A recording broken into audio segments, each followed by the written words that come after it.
Now, I appreciate the fact that this event has been put together because, given the number of people who are here, it gives a very good indication as to the level of interest in the subject.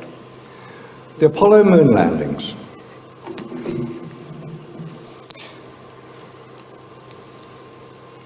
Is it fact or is it fiction?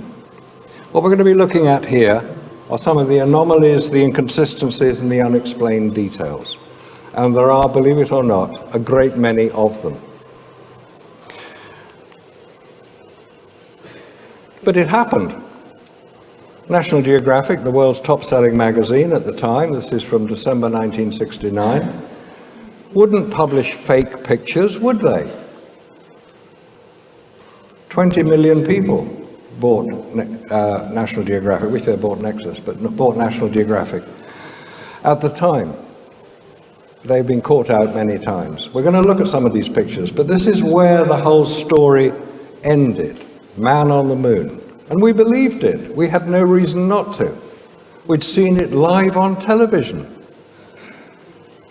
which is one of the most remarkable achievements in scientific history, to transmit live television pictures 240,000 miles and get them picked up and transmitted around the world live.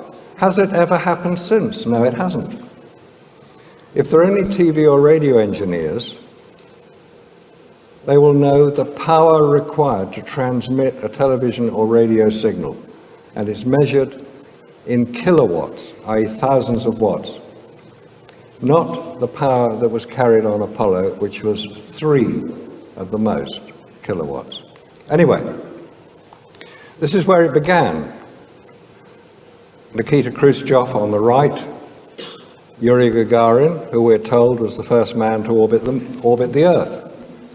There's a doubt about that, but I won't go into that now, because there's a lot of doubts about some of the Russian achievements in space.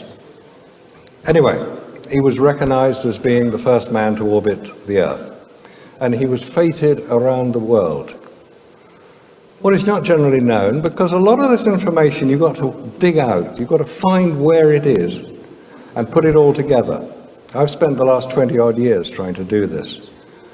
What is not generally known is that the week before Gagarin's flight, which was April the 14th, 1961, another flight had taken place, and it was reported by Bruce Jock Gardine, who was the Moscow correspondent for the Daily Worker, and a stringer for various other newspapers. There were various reports of another flight which took place. And the person on that flight, the earlier flight to Gagarin, was the logical choice for the Soviet Union, as it was then, to make. His name was Vladimir Ilyushin. He was the son of the aircraft designer, a test pilot, an extremely competent flyer. Unfortunately, his craft came down in China. It missed Russia. It's very difficult to miss Russia. It's the biggest country on the planet. He was badly injured. He recuperated in China, and he was returned to Russia about 6 months later. How do we know this? When Gagarin, allegedly the first man, orbited the Earth, he went on a world tour to promote the whole of Soviet achievements. And the diplomatic circuit, one group of people did not attend any reception. That was the Chinese. Did they know something that is not generally known? Right. 6 weeks after Gagarin's flight, President John Kennedy stands up in the Joint House of Congress and makes his famous speech, "We will land a man on the moon before the decade is out and return him safely to the Earth." 3 weeks earlier to that was the Bay of Pigs fiasco. Kennedy was by this time a marked man in intelligence circles. So what else was going on? You have to view this in the context of its time. Project Apollo, 1961 to 72, or 75 in some cases, where the Apollo-Soyuz link-up happened. There's a great deal else going on. The Cold War, the space race, the Cuban Missile Crisis in October 62, when the world was going to end. We'll not get into the whole business of nuclear explosions, which can't just take place any old where. They have to be properly targeted, but that's another story. Kennedy was assassinated. The Vietnam War was ramping up. Kennedy was trying to withdraw American troops from Vietnam. President Johnson, within a year of Kennedy's death, had increased their number by 10 times. By the time they withdrew from Vietnam in 1974, 58,000 Americans were dead, alongside 3 million Vietnamese. That is the price we pay in this world for incompetence. The student riots against the Vietnam War, people were literally being killed in the street because they were protesting. It was very, very violent times. Robert Kennedy was assassinated, Martin Luther King was assassinated. America was falling apart. It needed a distraction. Here was the distraction. Land a man on the moon before the decade is out. Wonderful. Kennedy, by this time, was now dead, so we had to America had to fulfill their president's challenge. America, a very can-do nation, they decide to put their mind to something, they will achieve it. Or if they can't achieve it, they will make it appear that it has been achieved. So the American space program started with Mercury, 1 man in space, Gemini, 2 men in space, in low Earth orbit, that's 200 miles up. The Apollo moon landings, Skylab, again, low Earth orbit. The Space Shuttle, low Earth orbit. The International Space Station, it's still up there now, low Earth orbit. The Orion craft, that's Apollo 2.0. We'll come to that later. How many people here have not only heard about, but know where the X-37B craft goes to? Thought not. Its last mission lasted 712 days. That's the X-37B. It looks like a small version of the Space Shuttle. It flies unmanned. Nobody knows where it goes to. Nobody knows who controls it. Nobody really knows who pays for it. Nobody knows what it does. But 712 days in space, that was the 4th mission. The 3rd one was 515 days. So let's not have any more stories about you can't keep secrets. Nobody knows what the X-37B does. It's secret. The secret is kept. If people are charged with keeping a secret in the interests of national security, they keep it because they're honorable people. If they agree to do something, they will do it. Now, if you're going to fly to the moon, you need a bit of kit to do it in. The first piece of kit you need is a rocket. We know those exist. 360 foot high, the Saturn V rockets. You need a lander to land on the moon. You need a spacecraft to get from Earth to the moon. It's not very far, you can see the moon. So you need a spacecraft in which you're going to have your own temperature and pressure controlled, because in space there is no pressure and humans can't survive without pressure. You've got to have a lander to get onto the lunar surface, so you've then got to come off the lunar surface again. That was in 1969 all this was happening. We're now in 2018 and they can't do it again. What's going on? Where's the technology? Oh, we lost it. Come on, give us a break. You don't lose technology that works. Did they lose technology that didn't work? The technology that lands man on the moon, 50 years later, we're nowhere near going anywhere near the moon again. It just doesn't add up. In 1927, Charles Lindbergh flew the Atlantic solo for the first time. 50 years later, jumbo jets were crossing the Atlantic on a regular basis. That's progress, that's human progress. In 1969, man lands on the moon. 50 years later, doesn't come anywhere near the place. Here's a bit of a mystery. This is the Gemini 6 craft, just landed. What's this? Wouldn't that have got burnt off if it came back through the atmosphere at searing temperatures? It wasn't carried to the craft by the frogmen who were there to help the astronauts out. It's a bit of a mystery. If you go to the moon, you want to take photographs. This is the camera that was used to take the photographs on the lunar surface, the Hasselblad 500 EL, electric motor drive camera. Top right hand is the picture of the camera, and notice it had on the front of the lens a polarizing filter. You can't use a polarizing filter without a viewfinder to see if you've got it lined correctly. But it didn't have a viewfinder on this camera. The middle picture is the camera you can go into a shop today and buy. Hasselblad are very, very good cameras. It's mainly the lens that is so good. On the left is Neil Armstrong with his camera attached to his chest, and on the right is Alan Shepard, similarly equipped. There's no viewfinder on this camera, because if you're wearing a spacesuit, and if you go outside here into the hall, you'll see a very good representation of an Apollo spacesuit. If your camera is attached to your chest, which they were, you can't put your head anywhere near the viewfinder, so you can't use it, so they took it away. So there's no mirror, which is the thing you hear when you take a picture, it goes up and down, clicks. It's got a shutter on the front of the camera, shutter button on the front of the camera. You can't see it from inside the spacesuit, and the only way you can see if you've taken a photograph is with a little dial. Top left, there are 3 dials. The one that counts the number of pictures is the middle one. But you can't see that from inside your spacesuit either. But we'll see some of these fantastically brilliant, iconic photographs that this camera and the people operating it took shortly.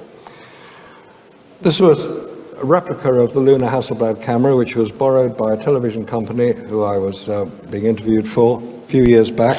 So I took the opportunity to photograph it. Very few people have actually seen this camera. It's no secret. Hasselblad UK have got it there. They'll lend it to you if you ask them very nicely. Bottom left-hand picture, the black square on the front of the camera is the shutter button. And on the right, bottom right, is showing the dials which tell you if you've taken a picture. Left-hand picture is what an astronaut would see from inside his spacesuit. There's no exposure meter on this camera. You've got a little chart on the top of the camera that tells you where the sun is and what the shutter speed, the aperture. This may all sound extraordinarily antiquated because we're all used to digital cameras. This is 20th century. This is a film camera. Film takes photographs, it records images very differently from digital images. That's a key point to know.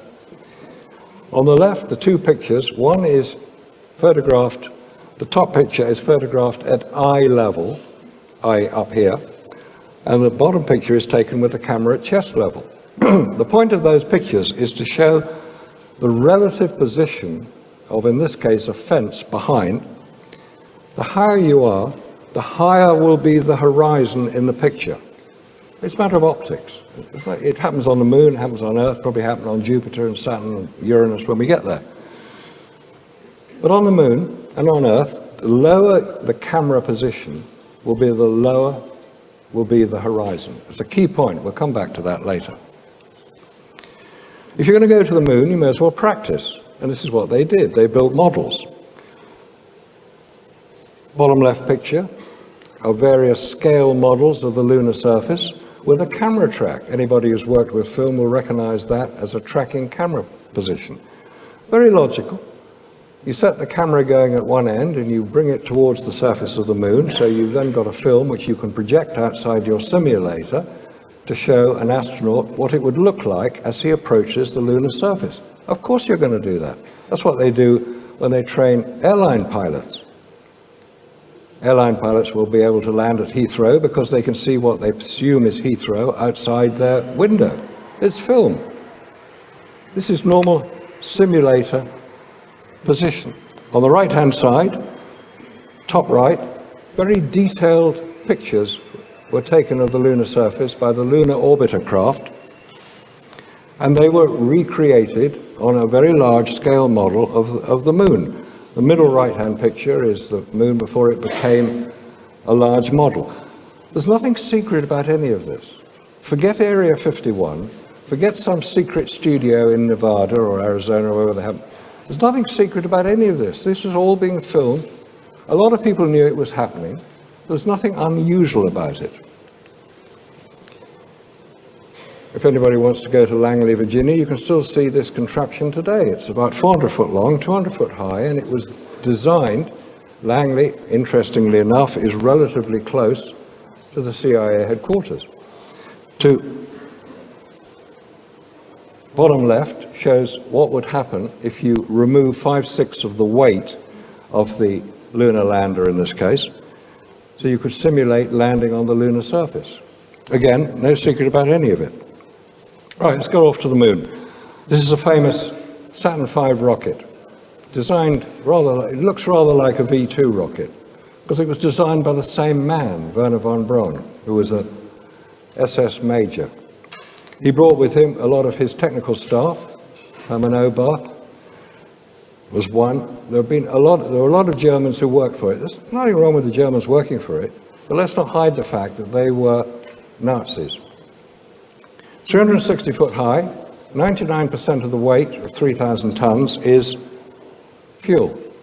At the top of it is the little capsule on which the astronauts sat. They had to be in that capsule, because if the rocket unfortunately exploded on the launch pad or didn't return to Earth correctly, you couldn't then have 3 live astronauts. That was the premise of the film Capricorn 1. All right, when the rocket clears the tower, and until it splashes back down in the Pacific, there's only one source of information about what is going on. The National Aeronautics and Space Administration, or Never a Straight Answer, or Numerous Anomalies and Scams Abound, or the National Academy of Space Actors. Take your pick. If you're going to go into space, you've got various challenges to overcome. You've got to build the Saturn V rocket. Those existed. Those worked, as far as we know. The key point about the Saturn V rocket is it used, this is technical, it used the F1 engine, so-called, that's just the way it was because there was another engine in it called the J2. The F1 engine was the most powerful rocket engine ever built.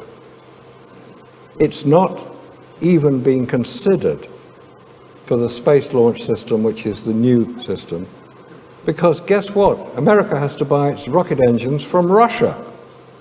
They don't even have the technology to build, let alone test, rocket engines. But they worked on the Saturn V rocket.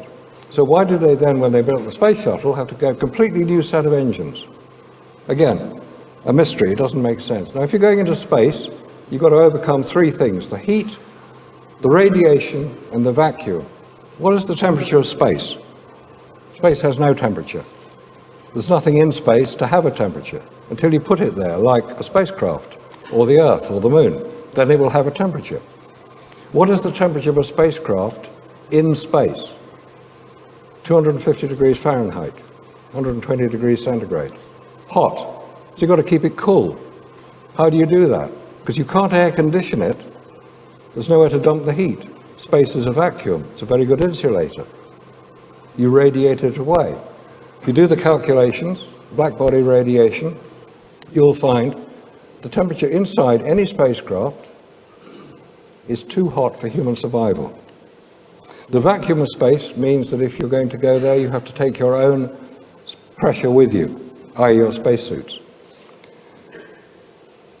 Wonderful things, these spacesuits. They protected the astronauts against radiation, against heat and cold, provided them sufficient pressure to operate in. So I thought, well, they're obviously magic suits, these.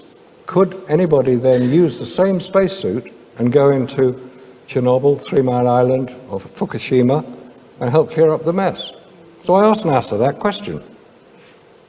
Well, I asked the manufacturers of the spacesuits, a company called Hamilton Standard in Connecticut. I said, could these same spacesuits be used? And they said, you better ask NASA because we didn't put any radiation protection in the spacesuit. What? There's no radiation protection in the spacesuit, and yet we know space is full of radiation. NASA still haven't replied. Because you'd think it would be a logical thing to do. Right. And the final thing, and the most important thing, is if you've got yourself into space, which is a bit doubtful, going to the moon. I'm not talking about the International Space Station or the Space Shuttle. They were all for real, in my view. If you're going to come back from the moon, you come back at the same speed you left at. And in order to leave Earth's gravity, you have to accelerate to a speed of 25,000 miles an hour. So if you're coming back from the moon, you're being attracted by the Earth's gravity all the way back. If you're coming back, you've got to slow down, because you can't hit the Earth's surface at 25,000 miles an hour, you'll be toast. So you have a heat shield to absorb the frictional loads from hitting the Earth's atmosphere. The Earth's atmosphere starts 60 miles up. So you're coming in 25,000 miles an hour, you hit the Earth's atmosphere at a very slight angle, 6.6 degrees is the official figure, and you then slow down. Hang on, now that doesn't work. What would be the gravitational load on the astronauts in that craft if they were coming back at that speed? 34 G. They'd be dead. The heat shield, which they've now lost the formula for, was used, or something approximating it, was used on the Orion craft. We'll see that later. It didn't work. They've had to go back. Remember the Orion craft? December 2014, it had one test. We're now the summer of 2018. Half the time it took the whole Apollo program to start and complete has been taken up by the Orion program on developing its heat shield.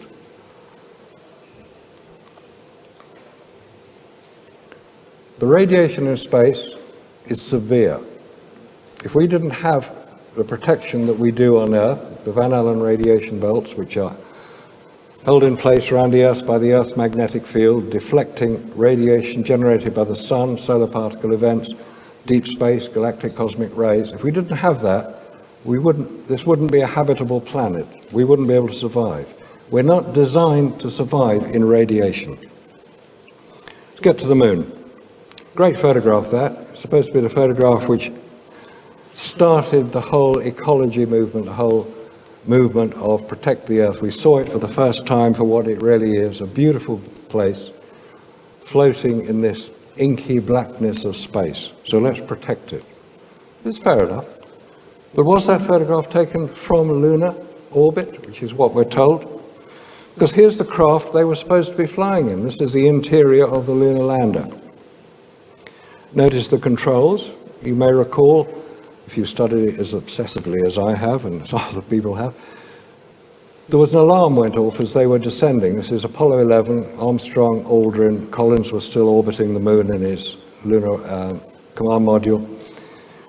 Armstrong had to take over manual control of the landing of the spacecraft. There had been an alarm, 1202 alarm, which is actually a radar overread. And here are our heroes, Armstrong on the right, Aldrin on the left. And that was the control panel. Okay. If you remember, there was a fairly well-known piece of film, which is a commentary. The voice you hear is Aldrin reading out feet down, feet across, so that Armstrong could ensure that he had control of the craft. How could you hear what he was saying?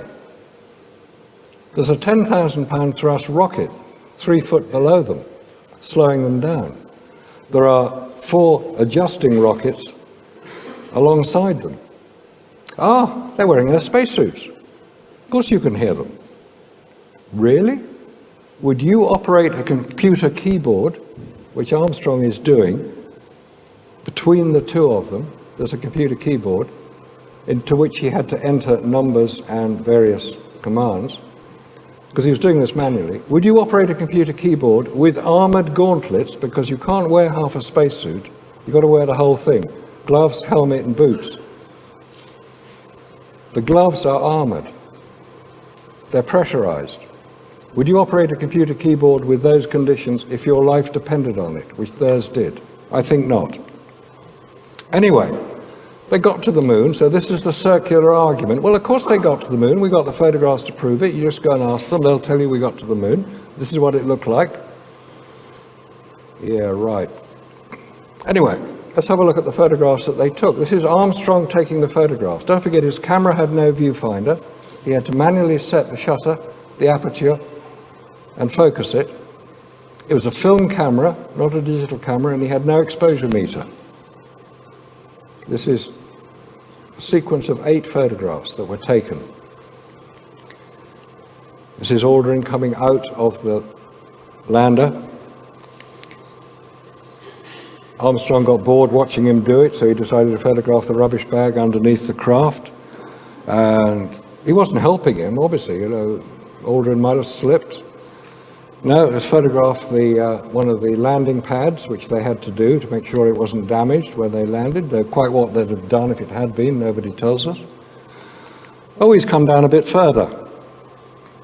This is the most ridiculous photograph I have ever seen that is portrayed as being a true record of man on the lunar surface. Forget it. All right, here you are, on top of your garage. You just cleaned the roof, cleaned the gutter. You're 10 foot off the ground, and you've got to come down a ladder. Would you come down a ladder like that, with your right foot not even touching the rung, and your left foot stuck out at a stupid angle, as if you had done this maneuver 100 times before in the simulation exercise, and you showed you've got a great sense of humor, and you can say, look, I can bounce around on the top of this thing as much as you like. This is not a proper photograph. This was taken here on Earth under controlled studio lighting conditions by a professional photographer. Foot not on the rung, left foot hanging out. Where's all the light illuminating him from? They're in shadow at this point. The sun is behind the lunar lander, or the light source, more than likely to be the sun. The ground directly illuminated on the left is not overexposed. And there's a highlight of light on his heel. Come on, guys. This is not on the moon. This is in a simulation studio. Coming down a bit further. Again, you can see where the shadows are coming from, so you can see where the light is. This is in shadow, so where's the light coming from that's illuminating Aldrin? He's lit up like a Christmas tree. Oh, it's light reflected off the lunar surface. Really? It could be Earthshine. Really? Do a bit of basic astronomy. Where would the Earth be if you were actually on the lunar surface? Where would you look to see the Earth? You'd look more or less straight up, because the Earth is more or less straight overhead, which is why when we see a full moon, we're looking straight at it. So when you're on the moon, you look to Earth, you look straight up. It's not Earthshine. The lunar surface has the reflectivity of tarmac. The amount of light hitting it, 8% is reflected.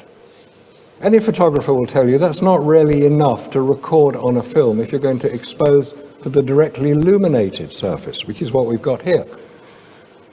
So this is an artificial light source, which they didn't carry. Hence, it's taken in the studio. His feet are right inside one of the pads, which is very dark, but there are highlights of light on the heel. Where did that highlight come from? It couldn't possibly have come from this special reflective lunar surface, which all the Apollo fanboys keep moaning on about. And if you've read any of the websites which say that people like me need to be hospitalized, you'll see those sort of explanations, which are ridiculous. Clavius.org is one, Broniag is the other. There are several websites where you can go and read refutation of everything I say. Not everything I say, because they don't refute half of it, actually. Those are the 8 pictures in sequence. And any photographer who's used a camera and had a contact sheet, for those who are not familiar with the term, a contact sheet was you take the whole roll of negatives that you've just exposed in your camera, and you print them on one sheet of paper so you can see the sequence in which you took them. That's what contact sheets were used for. You would then... Sorry? Like that. Sorry. Oh, wow. Sorry about that, guys. I hope you haven't missed much. Come and see me afterwards if you need questions. Dear, oh dear. I'll get the hang of this one day. Right, 8 photographs, contact sheet. This is the sequence they were taken in, and the reason I question it is because they didn't do any bracketing, which is exposure slightly higher, slightly lower. They didn't take duplicate photographs, which is what you'd expect. That's normal photographic practice. If you use a digital camera now, you can take as many photographs as you like, and if you don't like them, you just zip them away. With film camera, they're a permanent record. You can go onto any website. I use the Lunar and Planetary Institute website, and you can see them all in sequence. Then this is the key point. They should, if they're in sequence, you can then read what the photographer was doing as he took the various photographs. And we come now to the footprint on the moon. Oh, wow. Man must have been there to leave a footprint, mustn't he? If you think I'm being a little sarcastic and cynical, you're right, I am. Because we have been fooled by this ridiculous story of man landing on the moon, which was a political event. Nothing to do with science. It was all to do with the military and political. We'll come back to a little bit of that later. Right, footprint on the moon. How did he take this photograph? He had a camera on a chest. Did he take the camera off his chest and point it at his foot? How did he know it was in focus? How did he know it was the right exposure? And he took one picture. Forget it. On the moon, or assuming that this is the moon, on the moon, particles of lunar surface will not adhere to anything that has arrived from Earth. Because this is one of the footpads of the lunar lander. When you heard the Aldrin saying, kicking up some dust, you'd expect it to be flying around all over the place, but it hasn't landed in the pad, which is a bit odd. What's going on? This is the only photograph of Neil Armstrong, allegedly, on the lunar surface. Have you seen another one? You see them of Aldrin, you don't see them of Armstrong. This was taken by Aldrin, because they only had one camera they used, which is again odd, because they had one camera each, but they only chose to use one. The point about this picture is look at the flag. Look at the position of the flag. It is virtually below the horizon. The Sea of Tranquility, where they allegedly landed, is supposed to be flat. There are no hills. So the flag is more or less below the horizon level, which indicates a high camera position. And if you look at Armstrong, assuming that is Armstrong and not some actor, you're looking down on him. The camera should have been on chest level, which means you should be looking up. We'll see even more dramatic pictures later. Look at the flag in this picture. It's above the horizon. What's going on? The camera position is different. This is a picture of Aldrin saluting the flag. That's fine. I've got no problem with the American flag being put up on the moon, because they're the guys who allegedly got there. But there's something odd about this picture. It's the one-legged astronaut. You've got a footprint going in one direction, but there's nothing in front of it or behind it. Bit of a mystery, that. Here we have two astronauts, this is Armstrong and Aldrin, on the lunar surface at the same time. That's fine. They're being filmed from what's called the data acquisition camera, which is a cine camera mounted in the window, taking one frame per second, the whole time they were on the lunar surface. But the point about this picture is not so much that there are two of them, there's one we'll come to later, which is not okay, is the sun angle and their shadow lengths. They're both men of about 6 foot. They should have the same length shadow cast by the sun. It's not. One shadow is much longer than the other. Why? It's not going to be a separate light source. It's just a bit of a mystery. The ground is quite level at this point. There are no major hills. We saw it in the earlier picture here. The ground is quite level. So the argument that, well, if you photograph it on the uneven ground, of course it will show up. Now, the angles there are 25 degrees and 35 degrees, but when they landed at this time, we're told the angle the sun was above the horizon was 13 degrees. So we got all these anomalies and unexplained details that are part of the whole Apollo story. Now here's a good one. Top left picture is the flag that we just seen. The bottom right picture, the bigger picture, shows the same flag in a film. This is a screen grab from one of NASA's official films about the Apollo 11 landing. You can see at the bottom, it's on YouTube now. But look at the flag position. It's completely different. That little white spot, a little white stick behind the flag is the TV camera tripod or unipod. They didn't touch the flag after they put it in position. Oh, by the way, there's no waving flags on the moon. They didn't leave any hangar doors open. They weren't that stupid. There are no stars in the photographs because the film used was not sufficiently sensitive enough to record directly illuminated surface and the stars, which are relatively faint. But there are stars in the sky. They just chose not to photograph them. And Stanley Kubrick had very little to do with it. So how did the flag position change? Memo to set dresser. Remember your previous set. On all film is usually information about the film. When it was shot, the subject matter, the cameraman, and on all the Apollo films, you get this little chart showing who was involved. But look at the date, top of the screen. These are two from the Apollo 11 series. 11th of July is 5 days before the official launch of Apollo 11. Launched on July the 16th. Did they shoot everything before they left? What it appears.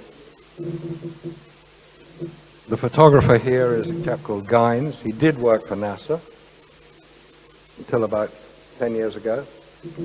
There is an inspector, photographic inspector called Jones. So you've got all these anomalies which don't add up to the truth. They add up to disinformation. Camera position again. Where's the camera position here? It's above the astronaut. What on earth is going on in those two lights on the left? There is lens flare. In the center of the picture is the shape of the Hasselblad shutter, which is inside the lens. And you do get lens flare of that shape, but you don't get highlights of light and enormous great sort of streaks in the background unless they just didn't airbrush out all the warehouse in which they shot it. Here we have Man on the Moon, one of those iconic photographs that we're all told is evidence of man's great ability to travel in space and survive. Oh, wonderful. Wow. Isn't it great?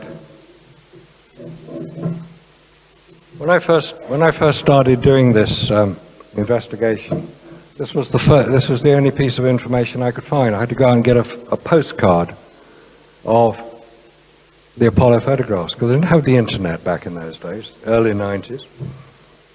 And this is the one that I was able to convince Jeremy Clarkson that we didn't land on the moon, which he was very pleased to hear, because he doesn't like America. Well, that's what he said anyway. But notice that the picture on the right is the official, tidied up, enhanced version of the alleged true picture. I added a bit of black at the top, not very well, but they've added it on, as if people weren't going to notice these things. Here we have another picture, a couple of pictures from Apollo 11. We'll move on to the next other Apollo craft in a minute. But this is just one of those, again, weird images that we're expected to believe until you start looking at it in enough detail to ask the question, how did they take this photograph? They're quite close to the lunar lander.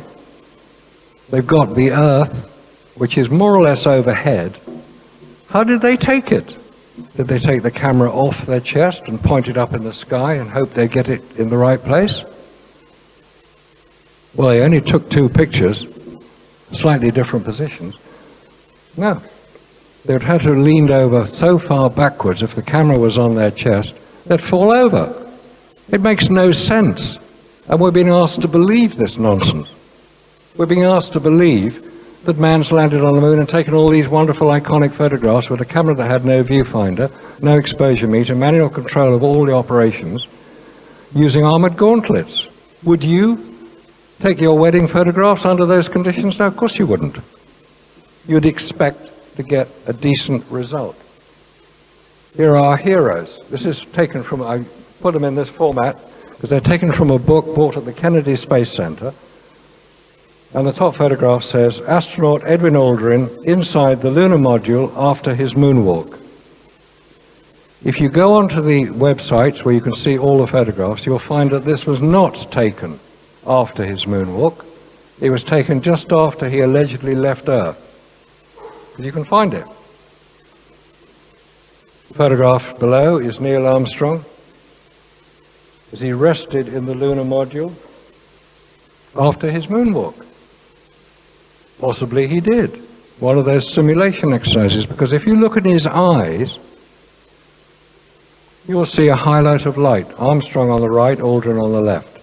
There's a highlight of light in his eye, which is a giveaway indicator of a flash gun being used. Look at any celebrity photograph. Most photographers will be taking pictures with flash guns to provide enough illumination so that you can see what you're looking at. If you look at the eyes, you'll see a little highlight of light in the eyes. It's the telltale giveaway. But they didn't have any flash guns in Apollo, in the Apollo craft. And as somebody pointed out, rather inexpertly, well, it couldn't be a flash gun because there's no red eye. Oh, come on. You get red eye when the flash gun on your camera is so close to the lens that it is reflected back off the retina in the eye, hence red eye. If you have a flash gun, it's mounted above the camera, so it will avoid red eye. So these were taken during the training and simulation exercises. Anybody say different? Now, let's move on to Apollo 12 and some of the rather poor retouching that these guys managed to do. If you enhance the picture, which we've now got the ability to do, we can take pictures and enhance them and look into some of the detail which has been obliterated. And here we have a rather poor attempt at what's called retouching. I block out the bits you don't want people to see and make it all black. Here's another sequence of 8 photographs taken on Apollo 12. Again, in sequence. 2 photographs of the same astronaut, in this case Al Bean, but look at the horizon. It's completely different. As if they were taken from different camera positions, which they were.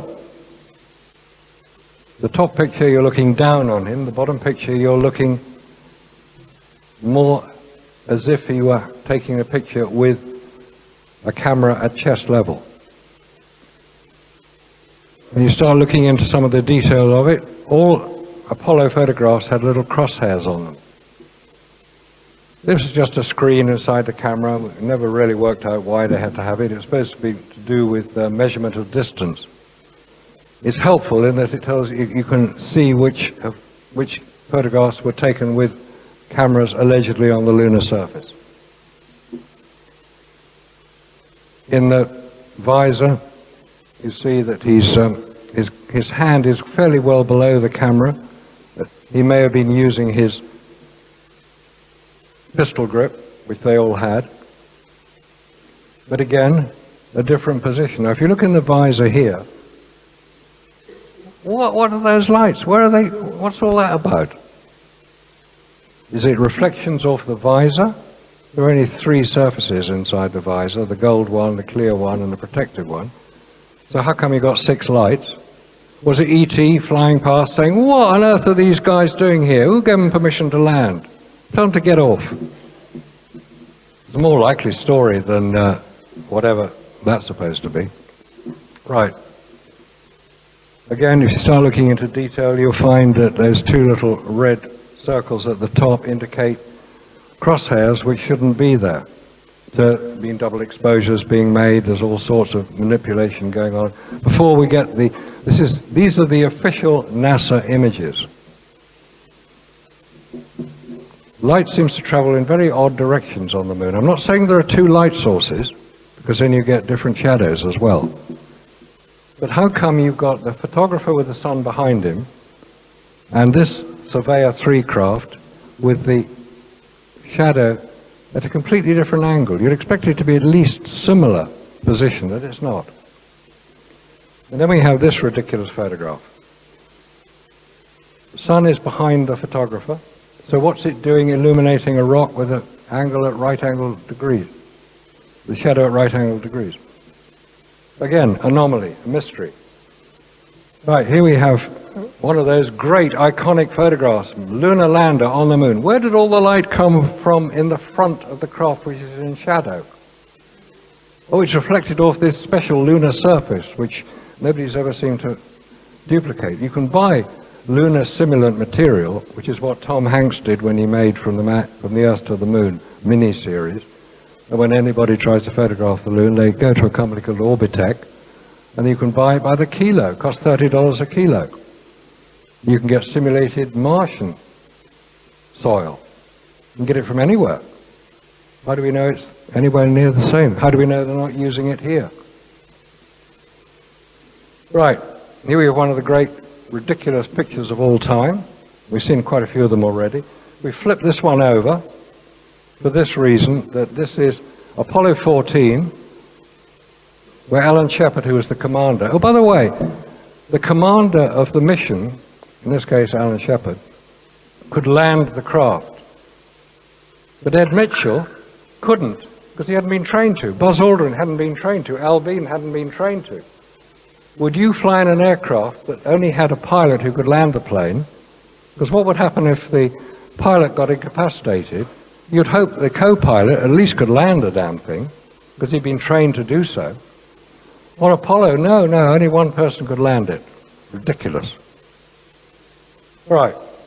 Alan Shepard took a golf ball onto the moon, and in his autobiography called Moonshot, yeah, get it? Moonshot, golf ball, was this picture. Here he is with his golf club, and there on the top right is the golf ball flying off into the distance. And there's Ed Mitchell, and there's the craft. And I use that picture because you'll notice on the right-hand side there's what looks like a checkerboard object up against the leg of the lander, which has the ladder on it. And in this picture you'll see the same checkerboard object, but it's the same image that was used. This is 5 different images. And for many years, this picture was displayed in the Kennedy Space Center in pride of place until we challenged NASA to prove how it was made, because it wasn't labeled a composite, which is what it is. They took it down. That is the video still from the same scene. This is what they tried to recreate, but the picture is photographs, because it's got crosshairs in it. Moving on to Apollo 13, should we just cover just Apollo 13, was a complete sham. The evidence would indicate that the craft came down in the Atlantic, because one day after the official launch of Apollo 13, you know, the one that, big excitement, because it was going to go to the moon, swing around the back and come back, and they didn't have enough oxygen, and were they going to survive, and we're all on tenterhooks, and we were praying, and all the rest of it. Rubbish. 24 hours after launch, the Russians collected from the Atlantic Apollo command module. They took it back to Murmansk and handed it over to America on what's called it was a Coast Guard cutter called the South Wind, which visited Murmansk in 1970. You can check it all out. It's all documented. This Apollo command module is photographed on the deck of the South Wind. Right, Apollo 15 landed at the Hadley Rill. This is this little strange channel, which we're told is a collapsed volcanic tube. Well, seeing as we've had no volcanoes on the moon that anybody's ever seen or identified, we don't quite know what it is. I think they had a load of JCBs up there and dug a big trench. But this is what it looked like from the ground. This is the landing site, and behind it is Mount Hadley Delta, 13,000 foot high. About 2.5 miles, allegedly, above the lunar surface. If we look at a similar image on Earth, this is what we get when we look at Everest and Everest Base Camp. Everest Base Camp, 19,000 foot, Everest, 29,000 foot, about 10,000 foot, 2 miles above Base Camp. That's what you'd expect to see. Not this little hump. And look at the very distinct difference between the foreground, from just behind the lander, and the background, which has no detail at all. This is the best cameras you can buy. You would expect to get more detail. They're using front screen projection, which is the link with Stanley Kubrick, because he used it in the film 2001: A Space Odyssey for the Dawn of Man sequence at the beginning of the film. And another weird picture. I've double-checked these numbers. This is from the same roll of film that these two images are taken. Dave Scott, photographed by Jim Irwin. And the right-hand picture, Jim Irwin, photographed by Dave Scott. But Jim Irwin hasn't got a camera. Has Dave Scott got it? Did he give it to him? How did those two pictures get taken? Again, anomaly between the official record and the reality of an investigation. Where's the flag? The flag was always the first thing to be planted. It's in the top picture, it's not in the bottom picture. And where did they put the lunar rover? We're told it was on the right-hand side of the craft. So what's it doing on the left with no tracks? This is the Apollo 17 landing site. They landed more or less in the middle of this Taurus Littrow Valley, which is a reasonable place to land, a bit dangerous possibly, but they managed to land. It's about 5 miles across, so there's plenty of room.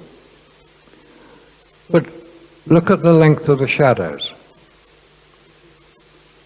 The sun is quite low below the horizon. It's a normal choice of the Apollo landers. They wanted to land in good shadow definition places. But where are the shadows in the background?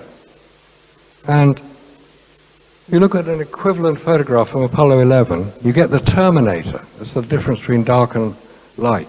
On Earth, we call it dusk. On the moon, it's fairly clear-cut. It's a termination between sunlight and darkness on a circular body. So is what would happen. So where is it on Apollo 17? Any astronomer here can tell me. I'd love to know, because I've never got an answer to that one. Oh, love this. Apollo 17, Jack Schmitt, Harrison Schmitt, used to be US Senator, he should know better. Taken by Gene Cernan. Right, you've got your mate, you've got the US flag, and in this case you've got Earth. Try to recreate that here on Earth. Use anybody you like, stick a flag in the ground, and try to get the moon in at the same time, with the flag pointing at the moon. It's very difficult. I've tried it. It's almost impossible to do it, and to expose it correctly with no viewfinder. Don't forget, you've got no viewfinder on this. You can't see where your camera is pointing, let alone what's in the right position. So we're expected to believe that these photographs were taken on the lunar surface by the named astronauts using the designated equipment. I don't think so. Moving on to the ground on Apollo 17. In that photograph is the lunar lander. We'll come back to it in a minute. Enhancing the background gives an indication of something going on. An indication that possibly this is the artifact of front screen projection. What we've got here on this screen is back screen projection. The projector is behind the screen, so it's back projection.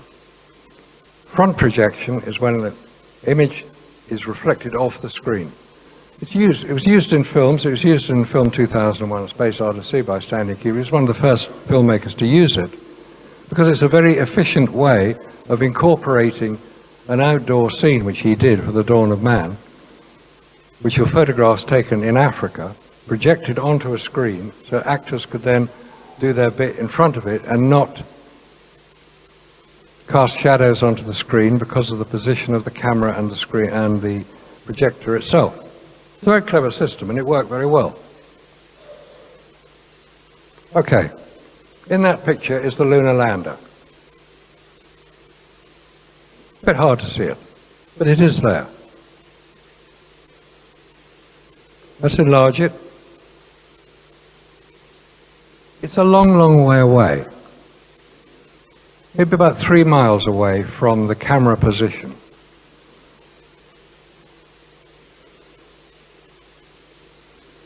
This takes a bit of reading. The center picture is the one we just looked at. The top picture and the bottom picture show the same features, A, C, A, B, D, E, the same features in the same relative positions. But the lunar lander is not in the same relative position. An anomaly, an unexplained detail, something which shouldn't actually happen. And the lunar lander jumps around all over the place. On the left, B, D, and E are the same features in the two photographs. Little crater, little hill, the angle of the hill. On the top picture on the right-hand side is the lunar lander, and the bottom picture on the left-hand side is the same lunar lander. It's not supposed to have moved once it had landed, assuming it did, and the set dressers didn't get it right. It's not in this picture on the bottom, but it is in the picture at the top. You'd think it would be in all pictures taken with a similar background, but you don't. And then the lunar rover. Oh, magic vehicle, this one. $60 million it cost. It could travel, we're told, 20 miles on the lunar surface on one battery pack. Batteries? We can hardly do that today. The Tesla goes a little bit further. But where are the wheel tracks? Plenty of footprints. The thing weighs on the moon about 70 pounds. On Earth, 460 pounds. You expect it to leave some sort of track, and you see lots of pictures where it does leave tracks. But on this occasion, it doesn't. Is it a model? That's more likely to be the case. You can take a close-up of it, but you don't want to move it too much because it would leave tracks, but it hasn't left them. There's a chap in the seat driving it here. Again, unexplained detail. Then you look at the photograph showing these famous wheel tracks, and you see this is the same roll of film as this picture, AS17134. There's a herringbone track in that one, and a straight line in that one. The continuity's been taken different. Ah, here we go. We're gonna blast off from the lunar surface. Top left, the two halves of the lunar lander will separate. Explosive bolts will fire to sever all the connections between the top part, where the astronauts are, and the bottom part, where all the engine is and the fuel. If those explosive bolts don't fire absolutely at the right time, the correct time, that they all fire at the same time, the craft's going to go spinning off. But it didn't. It jumps up as if it's on a bungee rope. It's using the same fuel as the space shuttle, bottom left, where you see when the shuttle maneuvering systems fire, you see a flame and you see exhaust, but you don't on the lunar lander. The bottom right picture, there is nowhere for the exhaust of this rocket to go. That's not a hole in the middle, it's just an indentation where the skirt of the rocket engine sat. There's nowhere for the exhaust to go. Why weren't they fried? This is 4,500 pounds of thrust, this rocket. It's not a firecracker. This is a major piece of kit. And they're expecting us to believe that this happened 6 times with no failures, no fried astronauts. Everybody returned safely. Because if you're going to come back to Earth, you've got to have a heat shield. This is the only photograph of Earth that I've ever found. Everything else has been a computer-generated image. And you can always tell this. It's the most frequently used image of Earth, and it shows above the Sudan a little triangle of cloud. Every time you see a photograph of Earth, it's more likely the one you're going to see. So when you come back to Earth, you need a heat shield. This is made of a ablative material. Ablative material is when it gets hot, it will basically destroy itself and protect the inhabitants of, in this case, the craft, from the heat. Because they've only got 60 miles to slow down. There are 2 types of entry that you can have. One is called direct entry, which is where you come straight in and slow down very, very fast indeed. And when you get down to about 3 miles, you open your parachutes and you come into the Pacific. The other entry, which is what the Russians use, is called skip entry, where you come into the atmosphere and you bounce off it. And then you come back in again at a slower speed. That is a much more realistic entry. But Apollo didn't do that, despite what people have tried to claim differently. There are people now who will claim that, oh, Apollo used skip re-entry. No, they didn't. They used direct entry, which would kill virtually anybody anywhere near it. So, the objections to all I've been saying, why didn't the Russians blow the whistle? What about the moon rocks? There's plenty of those. They can only have got those from the moon because we know that they're from the moon. And these reflectors you can bounce laser beams off. Well, they could only be put there by astronauts because they have to be specially angled to the correct position. Okay, let's have a look at some of it. The Russians. How many people here use Russian natural gas? Probably not that many because we don't import that much of it into Britain. We bring it in from Qatar and from Norway. However, in September 1968, an agreement was signed between the then Soviet Union and the governments of West Germany, Austria, and Italy to import Russian natural gas. Russia has very few natural resources, with the exception of natural gas, which is their main export market.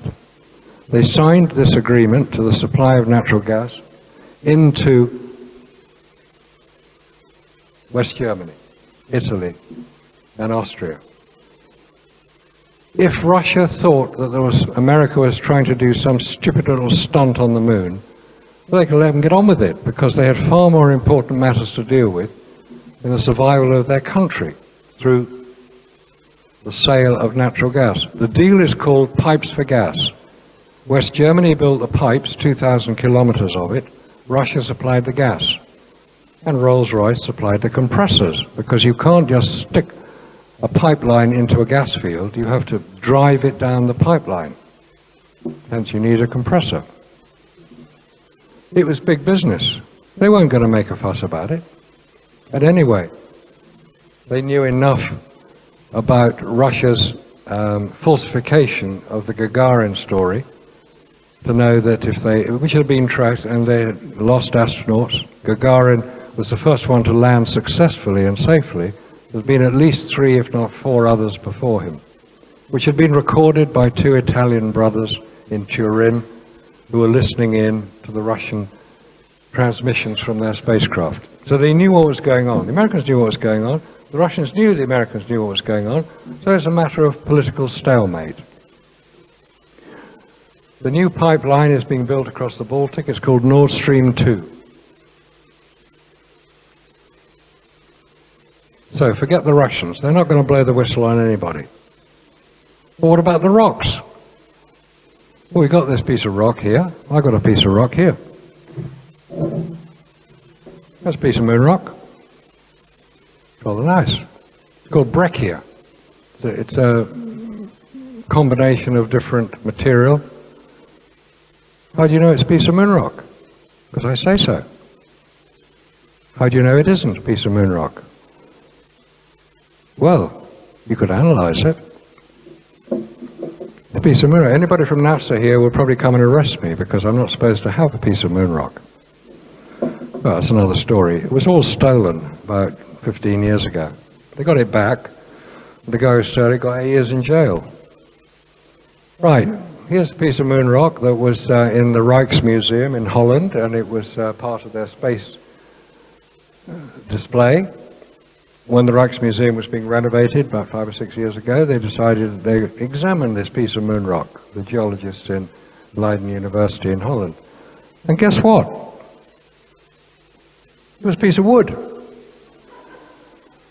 Petrified wood. He was really scared.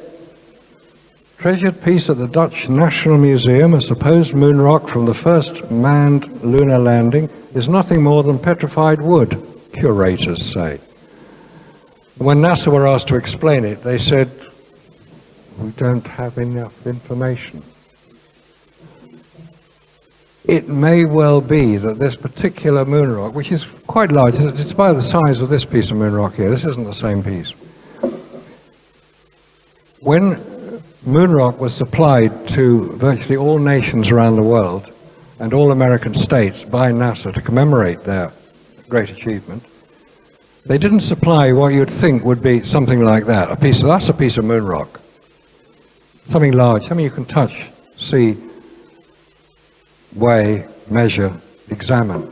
No, they supplied tiny little grains of dust encapsulated in plastic, plastic display case, as if that is supposed to account for and explain the whole Apollo mission. So it was a piece of moon rock, but it wasn't. It was a piece of petrified wood. So what else have they falsified? You say, no, they photographed the Apollo landers on the lunar surface. Here we have Apollo 11, 15, 16, 17, and 14 of the lower picture. Wow, this is fantastic. What a great achievement. This is something we can now all dismiss, these crazed conspiracy theorists who claim we didn't land on the moon because the evidence doesn't support it. Because we've got the evidence that they did. No, they didn't. They're still lying to us. And I've heard of Photoshop too. In order to show anything, you need a whacking great arrow pointing at basically a white blob and a little black mark. But no, if you enlarge Apollo 12, you can see the footprints. You can see the astronauts' footprints on the lunar surface. How wonderful is that? Oh dear, they still think we're stupid. How come the footprints are as wide as the lander? This must be a giant that landed on the moon. If your footprints are the same width as the lander, which is 20 foot wide, he's a big lad. So the intrepid descent stage, that is the lander. Surveyor 3 is the unmanned craft we saw in an earlier picture. All you can see is a little white blob. Let's have a look at an aerial photograph. This is the London Eye, photographed 10 years ago by satellite, 400 miles above the Earth's surface. And you can see on the London Eye the individual pods, and in a car park in the top left, you can see individual cars. And if you really look at it, you can even see if they've got a sunroof. This is what you expect to see from a decent satellite image. Not that. This was taken 30 foot above the lunar surface by the Lunar Reconnaissance Orbiter in 2009 through the vacuum of space, which would have no discernible effect on the quality of the image. And yet we're expected to believe that that is the best that can be produced when this is also perfectly capable of being produced here on Earth. Come on, NASA, get your act together, at least use decent equipment. And why is the NASA picture in black and white when they had perfectly good color cameras. Because 60 years earlier, they were photographing the Copernicus crater, which is in the center of the moon, about slightly to the left of center. This is what you expect to see. This was taken with the unmanned lunar orbiter craft. And this, we're told, is an impact crater. No, it's not. It's not an impact crater at all. There are impact craters on the lunar surface. This isn't one of them. This is 60 miles across and 2 miles deep. That's not how impact craters work. This is an impact crater, meteor crater in Arizona. The diameter of a crater created by an impact is 8 times, the diameter is 8 times the depth. So this is about 4,000 feet across, about 500 feet deep.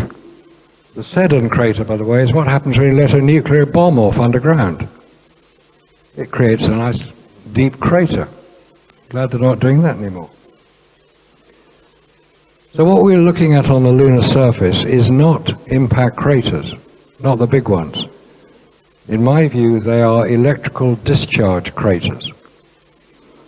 By the close passage of an electrically charged body, i.e. another planet, possibly the planet Venus, which is recorded as having passed close to the moon and the Earth in historical times.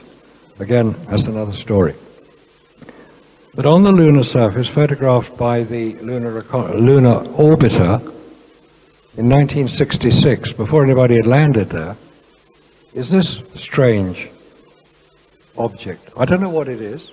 There's one at the bottom, which is a big one. There's one at the top, which is a smaller one that's traveled a bit further. They've rolled up out of the crater across the lunar surface. When NASA were asked to explain it, they said, oh, that's easy. They said, this is rocks dislodged by moonquakes. Well, if that's the case, why didn't it dislodge any of the other ones? There are plenty of rocks around.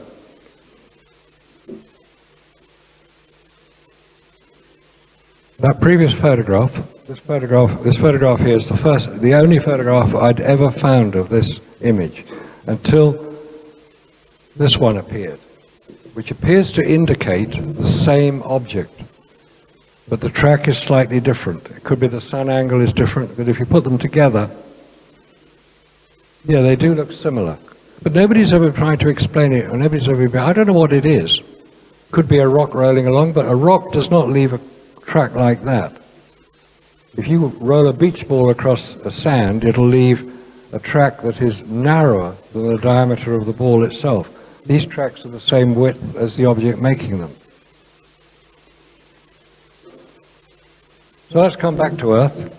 Here we are, 25,000 miles an hour, 2,700 degrees centigrade, very, very hot. Do you think it might melt aluminium? Well, of course it'll melt aluminium. Aluminium melts at about 600 degrees. This is the Apollo 14 command module. Quite undamaged. Little bits all over it that aren't damaged at all. This is the Apollo 2.0, the Orion craft, which is covered in heat shield. The whole thing is covered in heat. Why? They're using the heat shield tiles from the space shuttle. You'd think that if it was so easy to land the Apollo craft without all these heat shield bits and pieces, that's what they'd do, but no. You go to the Science Museum in London, top left, Apollo 10 command module is on display. Bottom right is the Orion command module covered in heat shield. NASA are beginning to find that the Apollo myth that they believe for so long is actually detrimental to future space travel. And here are our heroes who look like the naughty schoolboys discovered behind a bike shed smoking fags. Come on, these are guys who've done the greatest scientific achievement, the greatest adventure in humankind, and they look completely out of it. They look bored, they look embarrassed. If you've been asked to lie to the world, you might look a bit embarrassed. Aldrin on the left, Armstrong in the middle, Collins on the right. famous question asked by Patrick Moore, who was at that press conference. Could you see stars from space? Armstrong's answer was so non-committal, you have to think he wasn't there in the first place.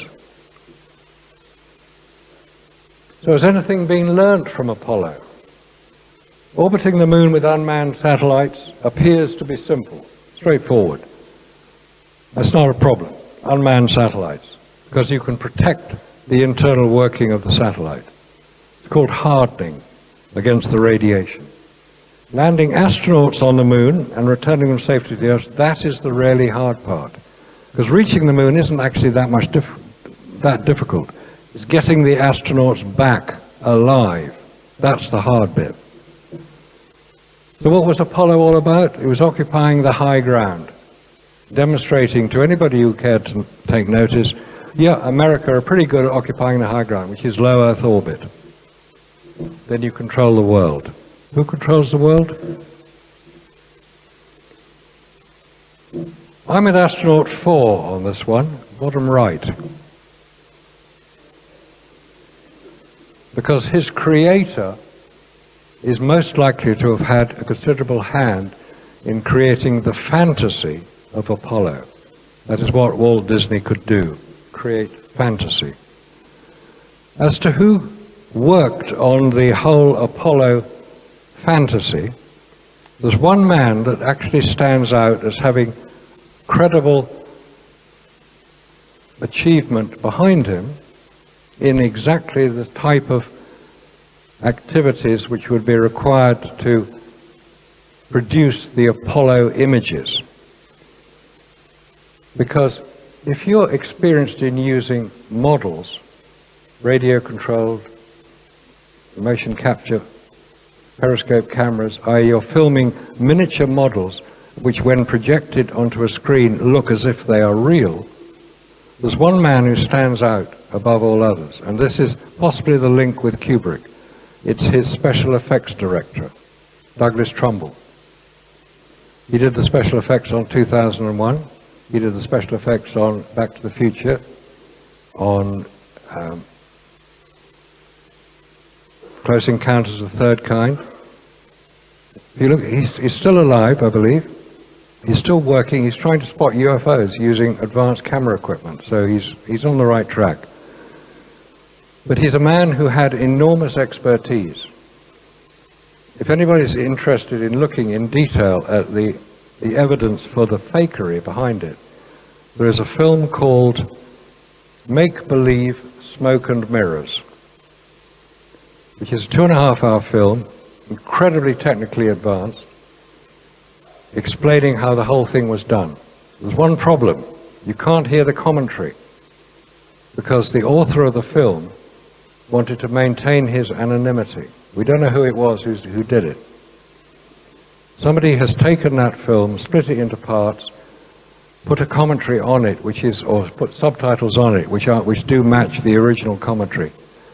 And one of the people identified is Douglas Trumbull. So if anyone is interested in how it was done, that was how it was done. Again, nothing secret. Douglas Trumbull had a record of working for NASA, working on space programs. There are other people who've done all this investigation. I'm just one person who happens to be sufficiently interested in it to have spent the last 25-odd years looking into this whole story of Apollo, because I find it fascinating how so many people can be manipulated to believe something which, when you get the evidence together, is quite evidently fake. It's called, it's basically making enough people believe so.